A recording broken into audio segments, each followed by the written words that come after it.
Thank you, Mike. Welcome for all of you who are from outside the region. Welcome to Nipissing-Témiscamingue. Bienvenue à Nipissing-Témiscamingue. J'espère qu'une fois que vous avez fini, vous pouvez rester un peu, peut-être dépenser un peu d'argent dans la région. Ça nous aide beaucoup et vous êtes bienvenus. I was just saying, for those of you who are from out of town, I hope you stick around a bit, enjoy the region, spend some money. It helps us out. So I'm sure you'll have a great time. It's wonderful to see everyone out here today and talking about what we're looking at is clusters. And I understand that Ron Pernick mentioned clusters yesterday. And that's something that we don't always get a handle on.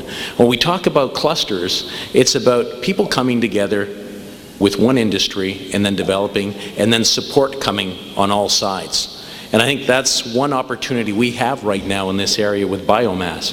We have the trees. Unfortunately, what we do a lot of is we ship out raw resources. So what we want to do is make sure that those raw resources have value added within the area. And probably one of the best ways to look at it, when you're looking at a company, you look at the value chain. Where do you start and where do you end? Well, you start with a raw product. And at what point do you let go of it? As a country and as a region, what we have to do is look at our raw resource, which is lumber, basically for the forestry industry. What are we doing with it? Do we just cut it down, make 2x4s and ship them south? I think there's more to the lumber industry than that, or to the forestry industry than that.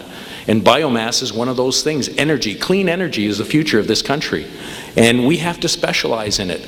And when we talk about clusters, one of my favorite clusters is, when I think back a few hundred years, is let's go back to Florence, Italy, Pisa, that whole area.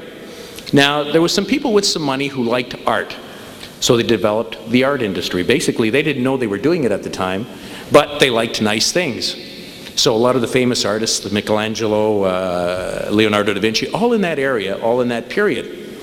What they did is they developed an art cluster.